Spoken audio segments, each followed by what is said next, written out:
Nggak bunyi, ini bunyi. Mungkin ini mic-nya Ibu Puan Marani.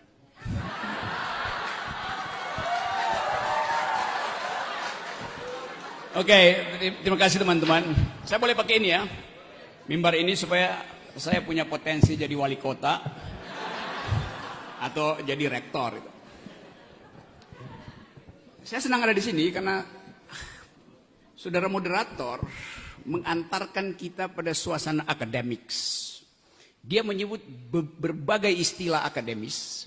Dia menyebut referensi-referensi mutakhir tentang demokrasi. Dan itu pertanda bahwa ini kampus yang berpikir itu.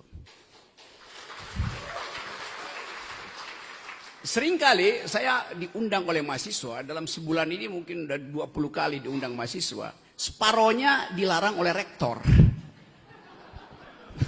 Jadi terakhir saya harus kasih kuliah di Universitas Negeri Mataram di Lombok. Rektor 2 hari sebelum acara bilang boleh kalian tapi Rocky Gerung tidak boleh bicara itu. Saya tanya kenapa? Padahal itu universitas negeri yang harusnya mempromosikan pikiran anak negeri itu. Tapi saya lihat datanya ternyata 2 hari sebelumnya universitas itu justru mengundang kuliah umum yang disampaikan oleh Sekjen PDIP, Saudara Hasto. Saya bertanya, kenapa Hasto sebagai Sekjen PDIP boleh memberi ceramah? Saya 15 tahun mengajar di Universitas Indonesia, kenapa nggak boleh? Saya mengajar di Sespimti Polri di Lembang. Saya mengajar di Seskogap TNI di Bandung. Saya mengajar di Lemhanas, kenapa saya nggak boleh? Saya memberi ceramah di luar negeri, kenapa saya nggak boleh masuk di Mataram? Pasti ada soal politik di situ. Jadi itu, hari ini saya dapat semacam gairah untuk mengembalikan pikiran melalui fasilitas universitas. Ya, terima kasih Pak Rektor, Ibu pembawa acara dengan fasih, tanpa jeda, kalimatnya jernih itu. Pak Rektor dengan sedikit guyon tapi ada sinopsis pikiran yang dia kemukakan tuh. Apalagi Pak Wali yang secara cerdas mengemas problem politik kita dalam 2 pokok soal tadi, yaitu pemilihan yang tanpa legitimasi pemimpinnya, yang kedua public policy yang tidak di backup oleh social policy. Itu dasar kita sebetulnya hari ini. Jadi saya senang ini saya ada di Universitas Muhammadiyah dan saya udah keliling Muhammadiyah se-Indonesia, ada 180 Universitas Muhammadiyah, mungkin separohnya saya udah datangi. Jadi Indonesia sebetulnya berutang pada pikiran Kiai Ahmad Dahlan. Bayangkan misalnya, kalau usia keberapa Muhammadiyah? 100. Kalau 112 tahun lalu, Brother Ahmad Dahlan memilih jadi caleg. Apa yang terjadi dengan Indonesia? Nggak ada sekolah Muhammadiyah. Tapi dia memilih jadi public educator, dia memilih menjadi pendidik. Lalu Indonesia dapat berkah IQ. Kalau separuh dari pengajar-pengajar di Universitas Muhammadiyah mogok berpikir, IQ Indonesia drop 50%. Karena 180 universitas artinya mungkin ratusan ribu mahasiswa atau jutaan mahasiswa di situ. Puluhan ribu dosen. Dan itu yang dibebankan oleh konstitusi pada presiden, yaitu cerdaskan kehidupan bangsa. Yang kedua adalah pelihara fakir miskin. 2 hal itu menyangkut public policy. Apakah kebijakan publik Indonesia sudah mencerdaskan kehidupan bangsa? Sudah merawat fakir miskin? Saya beri datanya. 2 minggu lalu heboh di sosial media karena Indonesia di dalam indeks kecerdasan Asia, IQ kita cuma 70. Nomor 2 dari bawah, Laos dan Timur Timur. Sementara Vietnam, Singapura, Filipina di atas IQ-nya. Jadi kalau dibilang bahwa bangsa ini mengalami kecerdasan, enggak, justru indeks internasional mengatakan bangsa ini adalah bangsa dungu. Bukan saya bilang, kalau saya bilang nanti orang marah, itu dasarnya. Jadi kita mau lihat kenapa public policy yang bahkan diperintahkan oleh konstitusi 20% APBD kita, APBN harus tiba di lembaga pendidikan. Tapi kenapa IQ kita turun? A big question mark yang mesti kita bongkar hari ini. Kenapa kita tidak bisa bertanding dengan mereka yang ada di Vietnam, kendati Vietnam mengeluarkan jumlah yang sama dari APBN? Kenapa dia nomor 1? Kenapa kita nomor 2 dari bawah? Itu problem kita dalam soal pendidikan tadi. Jadi masalahnya ada pada public policy. Kalau dikatakan bahwa Pak Jokowi sering katakan Indonesia negara yang sudah maju, bahkan selama COVID tumbuh. Kart kedua, grafik kedua, juga kira-kira sebulan lalu, diperlihatkan bahwa Indonesia adalah bagian dari 100 negara miskin di dunia. Artinya, nggak berhasil pembangunan. Jadi, soal-soal semacam ini yang saya anggap bagian kritis dari universitas harus diucapkan dari Sukabumi. Menata demokrasi. Sukabumi artinya suara kampus bermutu untuk menata Indonesia.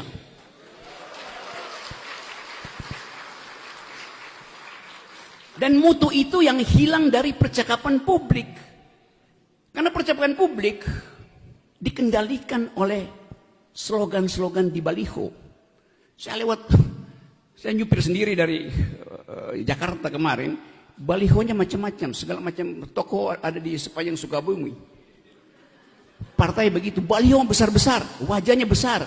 Tapi saya nggak tahu otaknya besar apa kecil itu.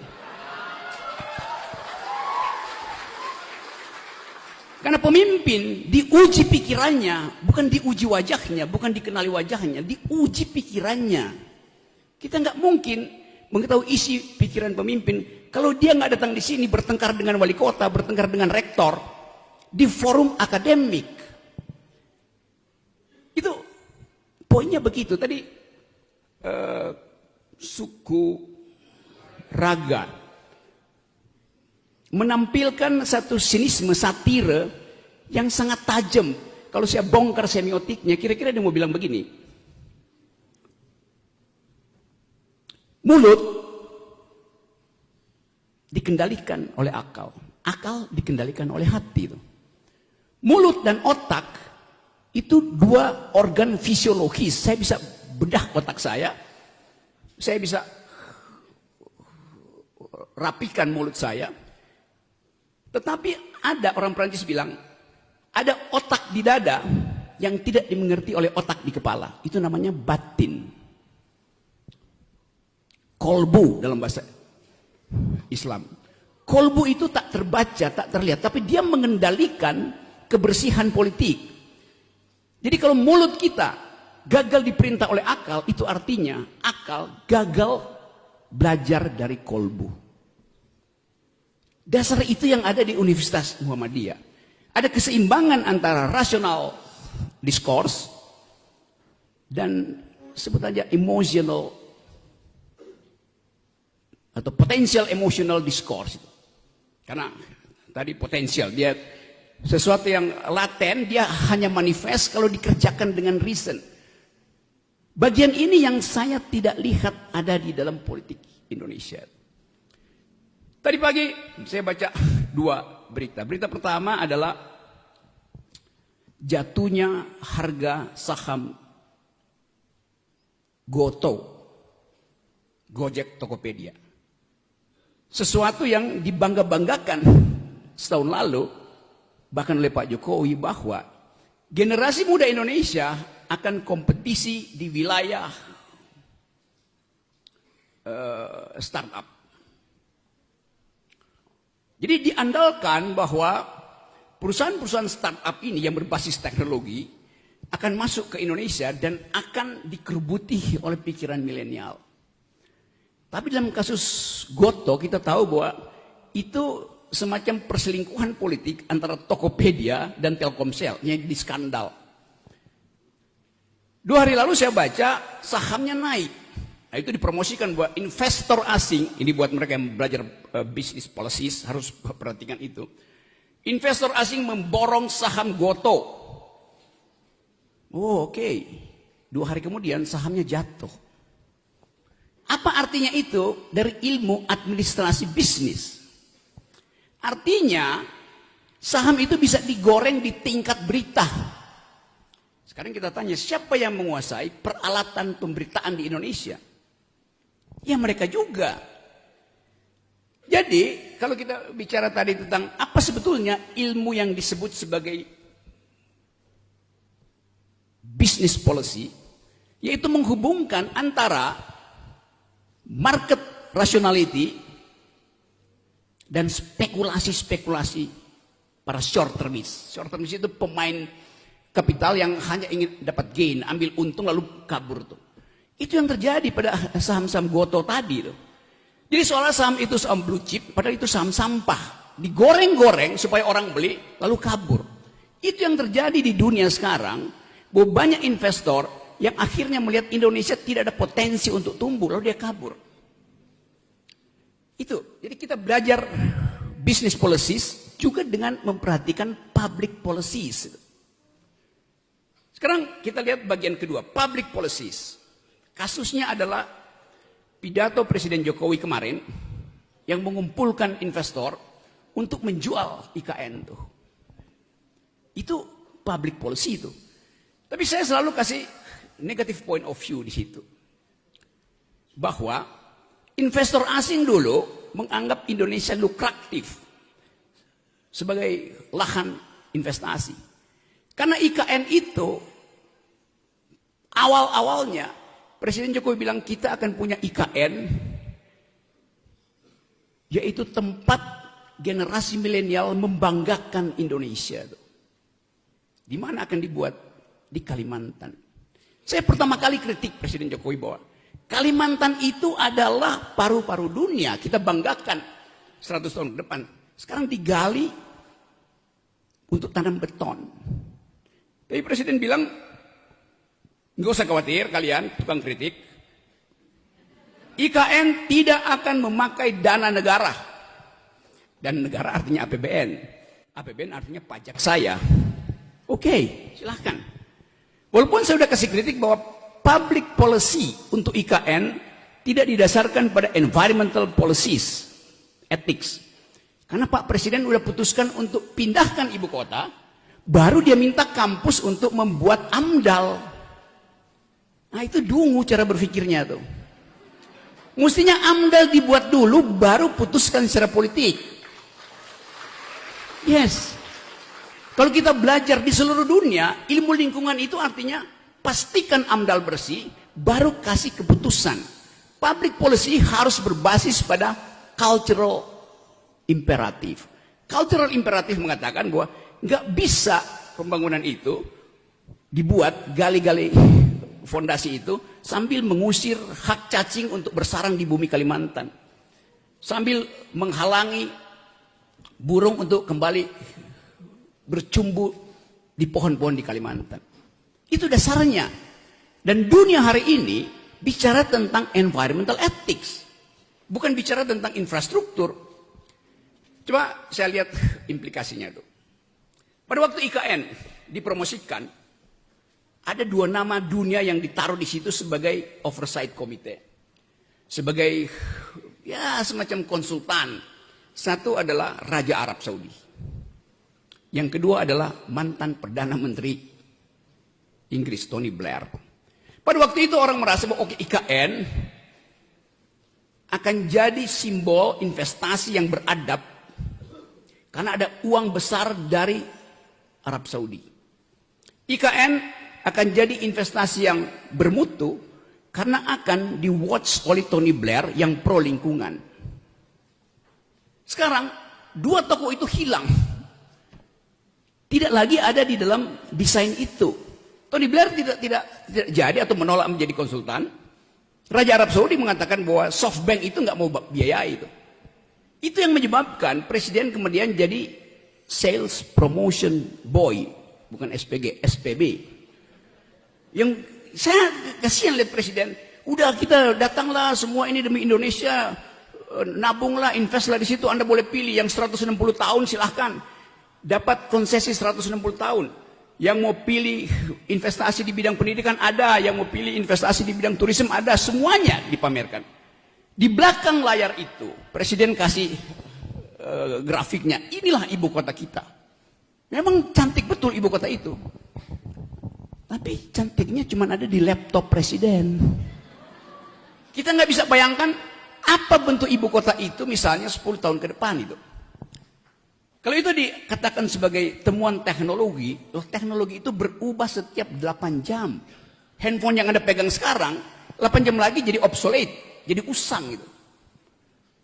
Jadi kalau dibilang demi milenial berpikir, ngapain saya berkantor di IKN? Milenial berkantor di hub, berkantor di cloud. Coba saya tunjukkan kontrasnya. Saya kasih kritik yang tajam aja. Sebulan lalu ada berita, Anda bisa lihat di YouTube. Seorang perempuan Indonesia, arsitek yang belajar di Amerika. Dia warga negara Indonesia yang pergi ke luar negeri dulu karena kerusuhan 98. Dia sekarang jadi pembicara utama di semua seminar dunia yang bertema pembangunan pemukiman ruang angkasa. Dia kasih kuliah di Harvard, dia ngomong di Stanford, dia diundang oleh Elon Musk. Tugas dia adalah merancang pemukiman di Mars. Ini perempuan warga negara Indonesia. Sementara presiden dia masih menggali-gali beton di Kalimantan. Coba bayangkan jarak intelektualnya, jarak digitalnya, jauh sekali. Nah, inspirasi apa yang mau kita dapatkan dari IKN? Nggak ada apa-apa di situ. Jadi, yang saya mau terangkan tadi bahwa public policy yang diputuskan oleh presiden tidak berbasis pada analisis prospektif. Presiden nggak pernah berpikir bahwa nggak ada orang yang 10 tahun lagi atau bahkan apalagi 2045, 100 tahun lagi membanggakan beton. Itu intinya. Jadi saya ingin balik ke sini ke Sukabumi. Saya suka pada bumi itu. Karena bumi itu adalah Gaia, dalam bahasa Latin Mother Earth. Kita diasuh oleh bumi dan kita semua kalau kita pergi pada seminar internasional, orang nggak tanya, do you speak tadi financial market, do you speak ibu kota baru, orang tanya, do you speak environmental ethics? Anda paham nggak grammar etika lingkungan sekarang? Dalam kecemasan itu, kita berpikir tentang masa depan. Kita nggak berpikir tentang Indonesia yang penuh dengan beton. Kita berpikir tentang Indonesia yang suhunya tidak jadi naik 2 derajat sesuai dengan kesepakatan dunia. Kita ingin Indonesia yang berkicau oleh burung, bukan oleh balapan. Anda dengar kemarin, ini berita-berita recent, berita-berita terakhir. Presiden Jokowi bilang bahwa Ketua MPR, Bambang Susatyo, mungkin karena dia pebisnis, akan bikin sirkuit di IKN. Ngapain ada sirkuit di IKN?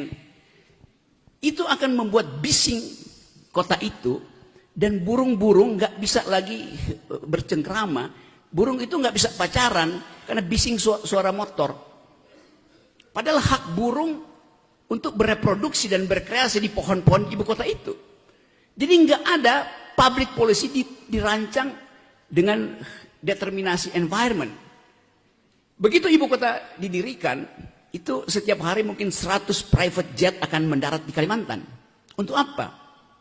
Untuk KKN, untuk korupsi, untuk bujuk menteri supaya dia dapat investasi lebih banyak tuh. Jadi itu yang saya maksud, kita tidak bikin procrastinating terhadap keadaan yang mungkin sekali memburuk di masa depan. Nah, kesalahan dari kebijakan publik Pak Jokowi, dia nggak mau dengar suara dari Universitas Muhammadiyah Sukabumi yang punya mental, punya kemampuan untuk memberi kritik melalui suku raga tadi. Karena Pak Jokowi datang dari suku ragu. Ragu-ragu terus tuh. Saya kasih kritik ini bukan kritik terhadap Presiden Jokowi sebagai orang, tapi sebagai pejabat negara. Saya nggak pernah menghina Presiden Jokowi sebagai presiden. Yang saya hina adalah cara kebijakan dibuat. Karena public policy tidak didasarkan pada cultural policies, pada social policies. Kan itu intinya kan. Nah karena itu seringkali saya katakan, saya menghormati Pak Presiden sebagai kepala keluarga. Dia baik sebagai kepala keluarga, tapi buruk sebagai kepala negara. Saya ucapkan begitu. Anak Pak Presiden datang ke tempat saya, dan saya ucapkan hal yang sama. Jadi buzzer-buzzer itu nggak bisa pisahin antara kedudukan presiden dan fungsi dia secara publik berbeda dengan kedudukan privatnya. Karena itu soal KUHP misalnya, nggak boleh ada kritik pada presiden. Bagaimana nggak boleh ada kritik pada presiden? Nggak boleh menghina presiden. Nggak mungkin kita menghina presiden. Presiden itu barang, lembaga, struktur hukum. Yang boleh terhina adalah manusia konkret yang batinnya tergores. Jadi kita nggak boleh menghina Pak Jokowi sebagai kepala keluarga. Tapi sebagai kepala negara dia boleh dihina. Karena dia nggak mungkin terhina. Karena dia nggak ada perasaan. Presiden nggak boleh punya perasaan. Jokowi sebagai manusia boleh punya perasaan. Itu yang mesti kita bedakan secara jernih. Boleh nggak presiden marah kalau dikritik? Nggak boleh. Tetapi KUHP kita itu datang dari tradisi 3 abad lalu bahwa the king can do no wrong itu. Raja nggak boleh salah. Iya kalau raja, kita ini republik bukan kerajaan. Kenapa raja itu tidak boleh dihina? Karena tubuh publik raja menyatu dengan tubuh privatnya. Itu di sistem kerajaan. Di kita dibedakan, tubuh publik presiden lain dengan tubuh privatnya. Itu yang namanya prinsip pertama dalam demokrasi itu. Kita bedakan antara tubuh publik seseorang dan tubuh privatnya. Tapi kita di sini karena feodalisme tadi betul diterangkan. Feodalisme itu membuat kita menganggap bahwa kritik itu menjadi tidak sopan kalau diucapkan pada pejabat gitu.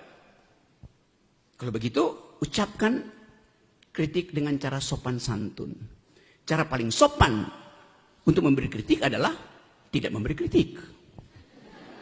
Itu paling sopan kan? That's the logic itu. Jadi kita biasakan kita mengkritik.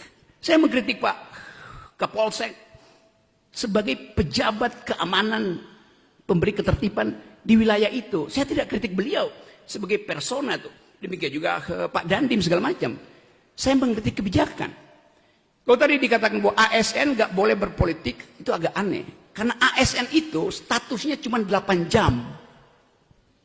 Setelah dia masuk kantor, dia pulang ke rumah, dia diskusi dengan ibu dan anaknya, dengan istri dan anaknya tentang kebijakan negara yang membuat dompet istrinya tidak bisa lagi memberi uang jajan bagi anaknya lagi di PAUD. Maka dia kritik kebijakan pemerintah. ASN itu adanya di kantor bukan di rumah. Karena itu ASN dia boleh memilih. Karena dia bisa bikin evaluasi. Tapi pejabat polisi dia 24 jam ada di publik. Karena itu dia nggak boleh mempengaruhi opini publik. Demikian juga TNI. TNI itu ada prinsip Army readiness, kesiagaan tentara itu 24 jam. Karena ancaman 24 jam. Jadi itu beda status publik dari Pak Polisi, Pak TNI dengan ASN. Nah hal-hal ini mestinya dibahas di dalam satu mata kuliah yang disebut public ethics, etika publik di dalam wilayah public policy itu. Jadi teman-teman semua, saya terangkan ini secara akademis, hanya untuk meminta perhatian bahwa kita sedang berupaya untuk menumbuhkan kembali Indonesia. Sekarang saya masuk pada poin yang berkaitan dengan teman saudara-saudara yang adalah mahasiswa. Kalau saya bertanya misalnya, siapa yang mahasiswa S1 Fakultas Administrasi di sini?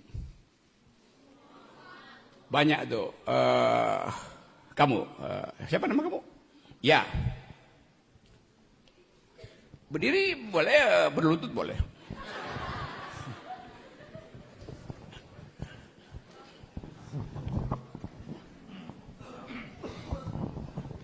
Assalamualaikum warahmatullahi wabarakatuh. Sebelumnya perkenalkan, nama saya Utami Kaulan Sakila dari program studi administrasi bisnis. Oke. Apa yang kamu bayangkan? Kamu semester berapa sekarang? Semester 7. Rencana DO semester berapa?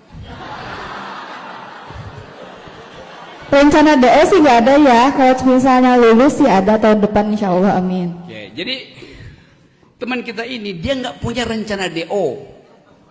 Saya sekolah di 5 fakultas itu, fakultas teknik, fakultas ilmu hubungan internasional, fakultas hukum, fakultas ekonomi, fakultas filsafat. Saya belajar di 5 fakultas. Saya hanya lulus di jurusan filsafat. Lalu orang bilang, saudara Rocky Anda DO kan dari UI, 4 fakultas DO? Enggak. UI yang saya DO kan dari rencana studi saya. Itu. Benar, serius. Karena saya belajar ilmu fisika 2 semester, saya sudah tahu prinsip-prinsip fisika. Saya belajar matematik, saya bilang saya bisa belajar sendiri. Saya punya 2 dalil, saya bisa bikin algoritma, reasoning, derivatif, segala macam. Saya belajar ilmu ekonomi, ya 3 semester saya tahu bisa tuh saya belajar sendiri. Saya belajar politik internasional, saya lihat dosen-dosen itu ngajarin saya politik internasional sama dengan Herald Tribune yang saya baca tuh, ngapain saya ikut kuliah itu kan. Jadi saya memutuskan untuk mendeokan UI. Lalu orang bingung kenapa begitu? Karena buat saya ijazah itu ada tanda orang pernah sekolah, bukan tanda orang pernah berpikir. Jadi kamu tadi oke, saya doakan supaya kamu nggak DO, oke. Amin, terima kasih. Tapi saya nggak bisa doakan kamu sukses di dalam bisnis, di dalam pekerjaan nanti. Karena bayangan kita setelah kamu lulus adalah sebagai berikut. Saya terangkan, silakan duduk. Terima kasih. Coba bayangkan, dia akan lulus kira-kira 1,5 tahun lagi tuh. Apa yang akan dia temukan 1,5 tahun dari sekarang? Satu adalah kekacauan dalam negeri, yaitu pemilu. Udah pasti. Yang kedua, kalaupun ada presiden baru 2024 ketika dia lulus, akan dipusingkan oleh utang luar negeri yang mungkin udah sampai, kalau digabung dengan swasta udah 17.000 triliun. Bayarnya itu, tadi saya lihat di situ, biaya untuk belajar di fakultas di S2 Universitas Muhammadiyah ini itu berapa tadi? Semester 1 14 juta, semester 2 sampai 4 5 juta. Jadi 2 3 4 15 juta juga, 30 juta untuk jadi sarjana tuh. 30 juta. Sedikit sekali itu. 30 juta itu kalau dikurs dalam dolar, $2.000 cuman. Karena dolar sekarang udah 16.000. Ntar lagi naik 17.000 tuh. Sedikit sekali. Sementara data yang diterangkan oleh Sri Mulyani, ini Sri Mulyani yang bilang, setiap bayi yang lahir hari ini, dia akan dibebani hutang luar negeri 30 sampai 40 juta. Jadi Anda bayangkan, begitu Anda lulus, Anda mesti bayar 40 juta pada negeri. Anda udah defisit 10 juta. Saya nggak nakut-nakutin. Lalu kita berpikir, bisnis apa yang akan berada di 2024? Startup di seluruh dunia itu downgrade. Di seluruh dunia perusahaan startup itu berhenti itu. Karena ada kesulitan ekonomi. Kalau kita lihat misalnya, mungkin 2 hari ini Bank Indonesia terpaksa ikuti logika dari Federal Reserve, dari Bank Amerika, dari Central Bank Amerika, itu naikkan suku bunga. Amerika masih akan naikkan suku bunga karena inflasi di Amerika belum terkendali. Jadi dolar akan dipanggil pulang oleh Joe Biden. Dolar akan balik, akan mudik ke Amerika. Indonesia terpaksa mesti lakukan hal yang sama. Itu naikkan suku bunga. Konsekuensinya apa tuh? Sektor real mati. Karena duit nggak beredar, likuiditas tidak ada tuh. Artinya UMKM nggak akan dapat modal kalau dia mau pinjam, suku bunganya tinggi, sementara pembelinya nggak ada tuh. Jadi kesulitan itu akan sampai juga ke Sukabumi. Kesulitan di Amerika karena hubungan financial market akan berimbas ke kita. Dan itu artinya ada kesulitan besar yang bahkan diakui sendiri oleh Pak Jokowi bahwa Indonesia akan ada dalam kegelapan itu. Jadi kita justru tadi Pak Wali bilang Indonesia baik-baik aja, saya senyum. Karena nggak baik-baik aja, di depan kita ada badai. Sementara tukar tambah politik belum terjadi. Jadi sebetulnya saya mau terangkan ini bukan saya nggak mungkin bilang kalian optimis aja, enggak. Kalian pesimis supaya ada persiapan mental. Tapi ada orang yang optimis tapi irasional. Saya pesimis tapi rasional tuh. Karena bikin kalkulasi tuh. Nah, fungsi-fungsi itu ada di dalam parameter perkuliahan. Kita mau ukur Indonesia ini ke depan bakal sukses apa enggak? Ya kalau dengar ucapan Pak Jokowi pasti Indonesia bakal sukses. Tapi kita membayangkan bahwa kecemasan Pak Jokowi terlihat dari beberapa kali dia meminta supaya rakyat bersiap-siap untuk menghadapi badai. Meminta supaya IKN dilanjutkan, meminta supaya jalan tol diteruskan segala macam. Tetapi investasi nggak akan masuk karena dolarnya dipanggil pulang itu. Dan harga uang itu akan tinggi sekali bunganya. Jadi teman tadi itu bukan saya takut-takut ya, saya terangkan deskripsi dari keadaan ekonomi. Apakah dunia mengalami hal yang sama, tapi hanya soal kebijakan publiknya yang bisa dia atur sedikit-sedikit tuh. Di kita, impact itu bukan sekedar ekonomi, tapi persahabatan sosial yang retak. Intoleransi yang ada di mana-mana. Anies Baswedan baru turun dari DKI, diganti oleh orang yang diinginkan oleh presiden.